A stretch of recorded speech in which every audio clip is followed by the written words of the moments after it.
की अहम खबर से, जहां प्रदेश के मुख्यमंत्री पुष्कर सिंह धामी ने आज अपने परिवार के साथ राजपुर मसूरी ट्रैकिंग रूट का आनंद लिया। इस दौरान मुख्यमंत्री के साथ उनकी धर्मपत्नी और बेटा भी मौजूद रहे।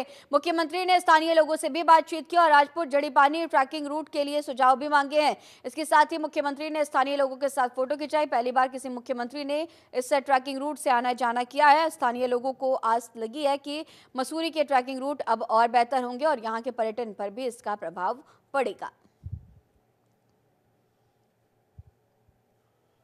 परिवार के मुख्यमंत्री मुख्य सेवक बनने के बाद जरूर मैं पहली बार आया हूँ, लेकिन इस ट्रैक पर मैं पहले भी बहुत बार आया हूँ। और ऐसे ट्रैक हमारे पूरे उत्तराखंड के अंदर अनेक स्थानों पर हैं, अनेक डेस्टिनेशन पर हैं, और जहाँ डेस्टिनेशन नहीं है वहाँ पर भी बहुत अच्छे ट्रैक हैं। इस ट्रैक में मैंने आज ये देखा कि इस प्रकार के जितने भी ट्रैक हैं पूरे राज्य के अंदर, हम उनको थोड़ा और सुविधाजनक बनाएंगे और लोगों के बैठने के लिए रास्ते में टॉयलेट इत्यादि की व्यवस्था, साफ सफाई का विशेष रूप से ध्यान करते हुए, और जो इसका नेचुरल लुक है और नेचुरल जो स्ट्रक्चर है वो बना रहे, उसके साथ साथ कुछ सुविधाएं बनाएंगे। और मुझे बहुत सारे ट्रैक करने वाले हमारे जो सीनियर सिटीजन्स थे वो भी मिले, उन्होंने भी सुझाव दिया है कि इसको अच्छा बनाइए लेकिन इसका नेचुरल लुक बना रहना चाहिए। तो देहरादून में MDDA बनाएगा और जहाँ जहाँ भी हमारे अन्य जो ट्रैक रूट हैं हम उनको और अच्छा बनाएंगे, जिससे कि पूरे देश से, दुनिया से आने वाले लोग इस ट्रैकिंग का आनंद ले पाएंगे, एक अच्छा अनुभव उत्तराखंड का लेंगे। और इस बार हमने शीतकालीन यात्रा प्रारंभ की है, उस यात्रा का एक अच्छा परिणाम आ रहा है। उत्तराखंड में शीतकालीन चार धाम यात्रा जारी है और अब तक 40,000 यात्री शीतकालीन यात्रा में चारों धामों से आ चुके हैं। शीतकालीन यात्रा को लेकर मुख्यमंत्री ने कहा कि राज्य में शीतकालीन यात्रा गेम चेंजर साबित हो रही है। जब 6 महीने कपाट खुलते थे तो यहाँ के व्यवसाय करने वाले लोग सिर्फ 6 महीने की रोजगार करते थे, लेकिन शीतकालीन यात्रा से अब 12 महीने लोगों को रोजगार मिल रहा है, जो एक उत्तराखंड के लिए नया अध्याय है। आने वाले दिनों में इससे लोगों को और ज्यादा रोजगार मिलेगा। एक गेम चेंजर साबित होने वाला है, क्योंकि 6 माह जब कपाट खुले होते हैं हमारे धामों के, उस समय यात्रा बहुत जोर शोर से चलती है। उस दौरान हमारे व्यापारियों का काम चलता है, होटल वालों का काम चलता है, घोड़ा खच्चर वालों का काम करता है, डंडी कंडी वालों का काम चलता है, टैक्सी वालों का काम चलता है। अनेक प्रकार के सभी लोगों को कुछ न कुछ काम मिलता है, सबकी आर्थिकी चलती है, व्यापार चलता है, कारोबार चलता है, और ये लाइफलाइन है। लेकिन 6 माह यात्रा जब बंद हो जाती थी, कपाट बंद हो जाते थे, तो उनका कारोबार बंद हो जाता था, उनको अन्य स्थान अपने सब काम बंद करने पड़ते थे। इस यात्रा के शुरू होने से एक नया अध्याय शुरू हो रहा है, एक नया काम शुरू हो रहा है। और इस बार ज़्यादातर लोगों ने अपनी दुकानें बंद नहीं करी हैं, अपने काम यथावत रखे हैं, और एक नया अनुभव हो रहा है आने वाले समय में। ये बहुत बड़ा हमारे राज्य के लिए, आर्थिकी के लिए भी, व्यापार कारोबार के लिए भी, लोगों के लिए भी, क्योंकि अब उनको 12 महीने काम मिलेगा, 12 महीने उनको काम पर रहना होगा। तो ये बड़ा काम है, इस वर्ष से शुरुआत की है और इस वर्ष अच्छे रुझान उसके आए हैं, अच्छे परिणाम आए हैं। आने वाले वर्षों में और अच्छे परिणाम आएंगे। उत्तराखंड में निकाय चुनाव के लिए नामांकन वापसी के बाद चुनाव चिन्ह बांटने की प्रक्रिया पूरी हो चुकी है। नगर निकाय चुनाव में कुल 5,399 प्रत्याशी चुनावी मैदान में हैं। राज्य निर्वाचन आयोग के सचिव राहुल कुमार गोयल ने बताया कि बैलेट पेपर छपने का काम शुरू हो गया, पर्यवेक्षकों की तैनाती की गई है। निष्पक्ष चुनाव के लिए आयोग की तरफ से सभी तैयारियां पूरी कर ली गई हैं। तो उत्तराखंड में निकाय चुनाव की तैयारियां लगभग पूरी हो चुकी हैं। देखिए, बैलेट छपाई का कार्य पूर्ण सुरक्षा मानकों के साथ ही किया जाता है और पूर्ण सुरक्षा के साथ, पुलिस प्रोटेक्शन के साथ ही उसका मूवमेंट किया जाता है। और निर्वाचन प्रारंभ होने से निर्धारित समय से काफ़ी पहले ही बैलेट जो है अपने यथास्थानों पर पहुंच जाएगा और उसके बाद जो है जब रवानगी होगी हमारी पोलिंग पार्टीज़ की, तो उनके पास वो उपलब्ध रहेगा पर्याप्त संख्या में। इस चीज़ को इंश्योर किया जाएगा। उत्तराखंड में निकाय चुनावों से पहले कांग्रेस को बड़ा झटका लगा। कांग्रेस के 3 वरिष्ठ नेताओं ने पार्टी छोड़ बीजेपी का दामन थाम लिया। इसको लेकर उत्तराखंड कांग्रेस की मुख्य प्रवक्ता गरिमा महारा दसौनी ने कहा कि सत्ता लोभ के चलते ऐसे लोग कांग्रेस छोड़ बीजेपी में जा रहे हैं। एक लंबे समय तक पार्टी में रहने के बाद कोई अपनी बूढ़ी मां के साथ ऐसे कैसे कर सकता है। पार्टी मां जैसी होती है उसको ऐसे समय में छोड़कर जाना ये बताता है कि ऐसे लोग लालच के चलते पार्टी छोड़कर जा रहे हैं। ज़्यादा सोच विचार करने की ज़रूरत ही नहीं है, विवेचना करने की ज़रूरत ही नहीं है। एक 10 साल का बच्चा भी बता सकता है कि कोई क्यों कांग्रेस छोड़ के भाजपा में जा रहा है। उस तरफ सत्ता है, उस तरफ पैसा है, उस तरफ सारी वो चीज़ें हैं जो आज कांग्रेस पार्टी के पास नहीं है। लेकिन असली व्यक्ति तो वही है जो चुनौतीपूर्ण और कठिन समय पर अपनी बूढ़ी माँ के साथ खड़े रहे। हमारा दौर निश्चित रूप से हम एक पुरानी पार्टी हैं और हम विपक्ष में हैं, लेकिन इसका मतलब ये नहीं कि आप कपड़ों की तरह अपनी विचारधारा बदलें। तो मैं इसको सत्ता लौलुपता कहूँगी, इसे अवसरवादिता कहूँगी, इसे निखालिस रूप से लालच कहूँगी, अति महत्वाकांक्षा कहूँगी, जिसके चलते वो वहाँ गए हैं। उनका भविष्य वहाँ उज्जवल हो ये कामना करती हूँ। उनको जो यहाँ कांग्रेस में नहीं मिल पाया वो वहाँ भाजपा में मिले ये मैं कामना करती हूँ। लेकिन सिर्फ एक निवेदन सबसे है जाने वालों से कि जिस पार्टी को 40-45 साल तक आप लोग अपनी माँ कह के गए हैं, उस माँ को आप गाली देने का काम कम से कम ना करें। इतनी नैतिकता आपके अंदर, इतना ज़मीर जिंदा होना चाहिए। अल्मोड़ा में नगर निकाय चुनाव में कांग्रेस को बड़ी राहत मिली है। कांग्रेस से बगावत कर निर्दलीय मैदान में उतरे अमन अंसारी ने कांग्रेस प्रत्याशी भैरव गोस्वामी को समर्थन देने का ऐलान किया। प्रेस कॉन्फ्रेंस के दौरान अमन अंसारी ने कहा कि अब वो कांग्रेस प्रत्याशी भैरव गोस्वामी के पक्ष में वोट मांगने के लिए कांग्रेस के साथ प्रचार करेंगे। इस कदम को अल्मोड़ा विधायक मनोज तिवारी ने कांग्रेस के लिए एक बड़ी राहत बताई है। गौरतलब है कि अल्मोड़ा में नामांकन वापसी के बाद बीजेपी, कांग्रेस और निर्दलीय उम्मीदवार अमन अंसारी चुनावी मैदान में थे। अब अमन अंसारी के कांग्रेस प्रत्याशी को समर्थन देने के ऐलान के बाद बीजेपी और कांग्रेस के बीच सीधा मुकाबला होगा। कांग्रेस की विचारधारा को देखते हुए मैंने समर्थन दिया। कांग्रेस अंग्रेजी को टाइम की एक मजबूत पार्टी है और जो हमारा राष्ट्रीय कांग्रेस के हमारे जो प्रत्याशी हैं, अधिकृत प्रत्याशी हैं भैरव गोस्वामी जी, एक अच्छे व्यक्ति को टिकट दिया है और मेरा पूरा समर्थन, हमारी टीम का समर्थन हमारे भैरव गोस्वामी जी को है।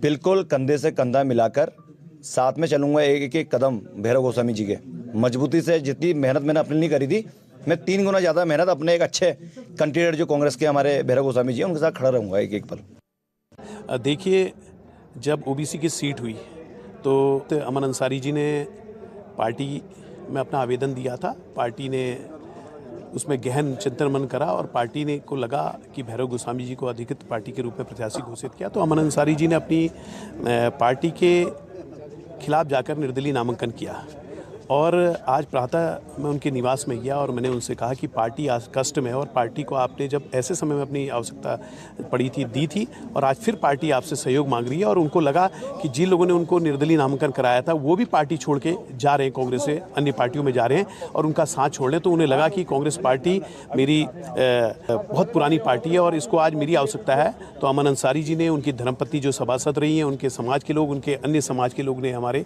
उन सब लोगों ने कहा, अमन अंसारी से अपील करी और उन्होंने आज भैरव गोस्वामी जी के समर्थन में समर्थन दिया और सबसे अपील की अपने समाज से, अल्मोड़ा की प्रबुद्ध जनता से कि और अपने समर्थकों से कि भैरव गोस्वामी जी जो कांग्रेस के चुनाव चिन्ह हाथ में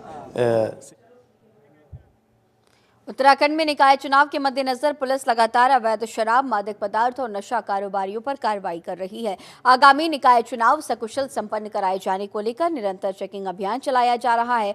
चेकिंग के दौरान 4000 लीटर से ज्यादा अवैध शराब बरामद की गई, जिसकी कीमत 16 लाख से ज्यादा है। वहीं 6.5 करोड़ की कीमत के मादक पदार्थ भी जब्त किए गए हैं। IG law and order Nilesh Anand Bharade ने बताया कि उत्तराखंड पुलिस चुनाव शांतिपूर्ण और पारदर्शी बनाने के लिए अवैध शराब और मादक पदार्थ तस्करों की कमर तोड़ने का काम कर रही है।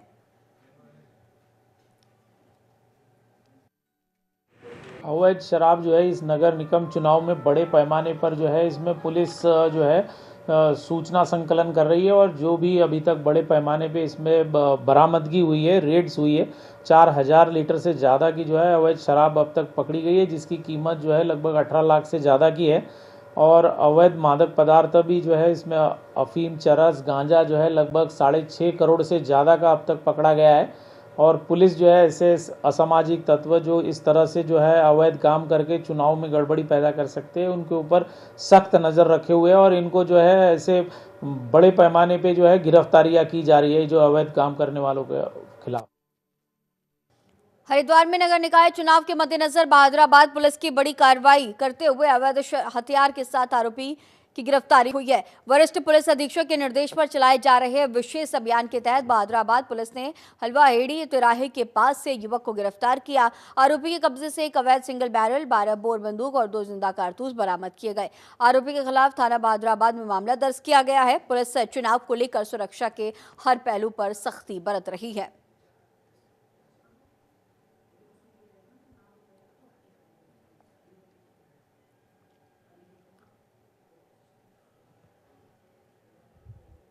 बहादुराबाद पुलिस की ये बड़ी कार्रवाई, अवैध हथियार के साथ आरोपी की गिरफ्तारी हुई है।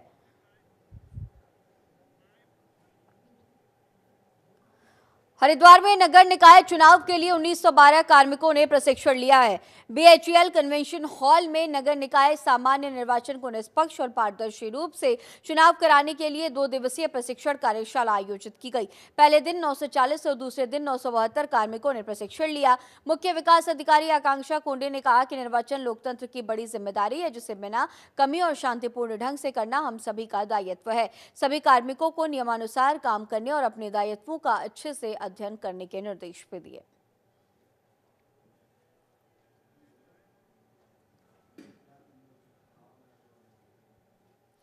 उत्तरकाशी के बाड़ाहाट पालिका अध्यक्ष और सभासद प्रत्याशी चुनाव निशान मिलने के बाद डोर टू डोर प्रचार प्रसार कर रहे हैं, जिससे नगर पालिका नगर निकाय चुनाव काफी दिलचस्प होने जा रहा है। बीजेपी प्रत्याशी किशोर भट्ट ने पार्टी के वरिष्ठ नेताओं के साथ ज्ञानसू तिलोत क्षेत्र में जनसंपर्क अभियान चलाया। इस दौरान ज्ञानसू क्षेत्र के पूरे आबादी क्षेत्र को सीवर लाइन से जोड़ने और सीवर ट्रीटमेंट प्लांट का उच्चीकरण कराने का वादा भी किया गया। वहीं नगर पालिका परिषद बाड़ाहाट में कांग्रेस प्रत्याशी दिनेश गौड़ ने भी चुनावी प्रचार तेज कर दिया। उन्होंने कहा कि गोफियारा इंद्रावती में कहीं भी स्ट्रीट लाइट नहीं लगी हुई है। गोफियारा भूस्खलन बना हुआ है, जिसको लेकर सरकार के दावे खोखले साबित हो रहे हैं।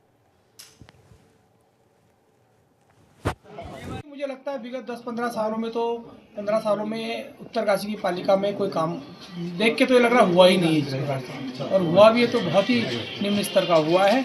और जैसे मैं देख रहा था आज मैं अभी तिलोत क्षेत्र में हूँ, तो यहाँ मैं देख रहा था कि रास्तों की बहुत बड़ी समस्या है। लाइट जिस प्रकार से होनी चाहिए वो नहीं है। और सबसे बड़ी जो समस्या मुझे देखने में आई, जो मुझे मातृशक्तियों ने सब लोगों ने बताई, सीवर की समस्या, सीवर लाइन की समस्या बहुत बड़ी एक विकट समस्या है। तो मेरा प्रयास रहेगा और मैं आश्वस्त करता हूं सब लोगों को कि आप मुझे वोट के रूप में अपना आशीर्वाद दें। मैं सारी जो है 11 के 11 वार्डों की जो वहाँ की कमियां हैं उनको बाहर निकाल कर उनको पूरा करने का पूरा प्रयास करूँगा। देखिए, नगर पालिका का जो मुख्य कार्य है शहर को साफ सुथरा रखना और अच्छी विद्युत व्यवस्था देना, मार्ग सही हो, बने हुए हों, पक्के निर्माण हो, और शहर के अंदर जिस तरह एक काशी को पुनः उसी रूप में धरातल पर उतारने का काम मैं करूँगा। मैं देख रहा हूँ, मैं पूरे वार्ड में घूम रहा हूँ और मैं जहाँ हालत देख रहा हूँ पूरे शहर का बहुत ही दुर्गति हो रही है। जनप्रतिनिधियों पे लोग आरोप लगाते हैं, लेकिन पिछले 1 साल से प्रशासक बैठे हुए हैं, डबल इंजन की सरकार है। लेकिन आप जरा विकास भवन की तरफ चले जाइए, आप लदाड़ी की तरफ चले जाइए, आप गोफियारा की तरफ चले जाइए। अभी मैं इंदिरा कॉलोनी देख के आया, कोई इन पर ध्यान नहीं देता है। और ये मेरी समझ में नहीं आता कि आज चलो प्रतिनिधि बने नहीं कर पाए, प्रशासक को 1 साल से बैठे हैं। पहले जो कूड़े की समस्या हम लोग का उसमें मैं अकेला ही सब कुछ नहीं कर सकता, बिना जनता के सहयोग के और बिना अपने कर्मचारियों के सहयोग के मैं कुछ नहीं कर पाऊंगा उसमें।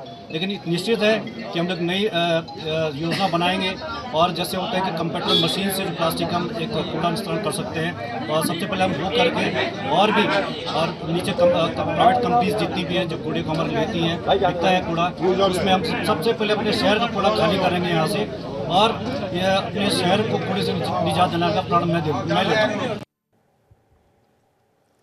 उत्तराखंड बीजेपी प्रदेश उपाध्यक्ष कैलाश शर्मा ने कांग्रेस छोड़कर आए लोगों को बीजेपी की सदस्यता दिलाई। इसमें कांग्रेस के जिला महामंत्री संगठन त्रिलोचन जोशी सहित कई लोग शामिल हैं। आपको ये भी बता दें कि बीते दिन भी सीएम धामी ने पूर्व दर्जा राज्य मंत्री और अल्मोड़ा के नेता बिट्टू कर्नाटक को बीजेपी की सदस्यता दिलाई थी। ऐसे में कई कांग्रेसियों का टूटकर बीजेपी में शामिल होने से बीजेपी में जोश बना हुआ है। हमारे लिए बहुत खुशी की बात है और हम लोग क्योंकि राजनीतिक क्षेत्र में सामाजिक क्षेत्र में काम करते हैं, हमेशा प्रयास रहता है कि एक अच्छे लोगों का समूह हमारे संगठन के साथ जुड़े और हम सब लोग मिलकर बहुत अच्छा समाज के लिए काम करें। आज कांग्रेस के बहुत ही जिम्मेवार लोग, बहुत ही वरिष्ठ लोगों ने और बहुत निस्वार्थ भाव से और ये उन्होंने खुलकर कहा कि हम केवल सेवा भाव से हम इस अल्मोड़ा नगर को जो नगर निगम बना है इसका बहुत अच्छी तरह से संतुलित और चहुर्मुखी विकास कराना चाहते हैं। आज तक जिन लोगों ने इस नगर पालिका में बैठकर यहाँ केवल अभाव के अलावा और कोई भी पैदा नहीं किया, हम इसको अभाव मुक्त करते हुए यहाँ को पर्यटक नगरी, सांस्कृतिक नगरी और ऐतिहासिक नगरी का बहुत बड़ा महत्व देने के लिए हम सब भारतीय जनता पार्टी के साथ सम्मिलित होकर इसमें कहना चाहते हैं। हरिद्वार में नशा मुक्त समाज के लिए थाना भगवानपुर में चौपाल कार्यक्रम आयोजित किया गया। ये कार्यक्रम ड्रग्स फ्री देवभूमि मिशन 2025 को सफल बनाने के लिए एसएसपी के निर्देश पर आयोजित किया गया है। कार्यक्रमों में ग्रामीणों और पीजी रेंट पर रहने वाले छात्रों को नशे के दुष्परिणामों के बारे में जागरूक किया गया। चौपाल के दौरान ग्रामीणों को बताया गया कि नशे के कारोबार में शामिल किसी भी व्यक्ति की मदद करने पर कड़ी कानूनी कार्रवाई की जाएगी। साथ ही नशा करने वालों की काउंसलिंग और नशा बेचने वालों की जानकारी पुलिस को देने के लिए ग्रामीणों को प्रेरित किया गया। शिव विहार कॉलोनी में क्वांटम यूनिवर्सिटी के हॉस्टल के बाहर छात्रों की एंटी ड्रग कमेटी का गठन भी किया गया है। कमेटी के सदस्यों को नशा मुक्त समाज की शपथ भी दिलाई गई है।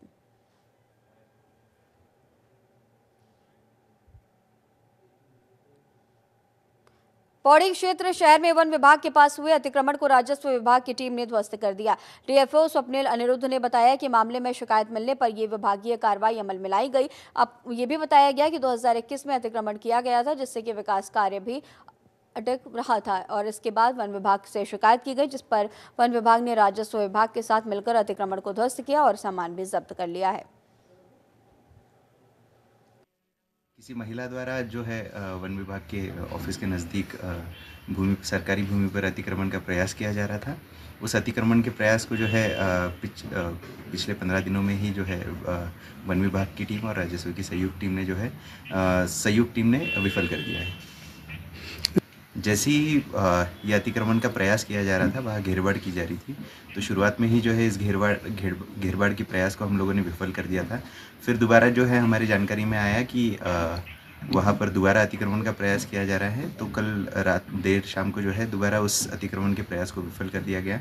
यह भूमि जो है आरक्षित वन भूमि नहीं है, ये जो है सरकारी भूमि है। ऐसे है कि जो पूर्व सभासद थी यहाँ पे, उन्होंने अपने कार्यकाल में 2021 में ये जगह कब्जा कर दी और यहीं पे डीएफ ऑफिस है और ये जगह भी डीएफ ऑफिस की है, वन विभाग की ज़मीन है और उन्होंने यहाँ पे कब्जा किया। और उसके बाद जो अपने एक पत्रकार हैं प्रमोद खंडूरी जी, उन्होंने मामले को उठाया था। आप कोई वीडियो खंगाल सकते हैं, तो उस पर जो है कि उस बिना पे जो है कि उनका यहाँ पे नोटिस चस्पा हुआ था। मैंने कल पटवारी से भी बात की थी और बीच में फिर डीएफओ साहब ने अभी हाल ही के दिनों में कुछ इसका अतिक्रमण हटाया, वो मामला ये जो इसका सामान वो जब्त किया गया। तो हमने कहा चलो ठीक है, हमने आज तक इस मामले को कभी नहीं उठाया।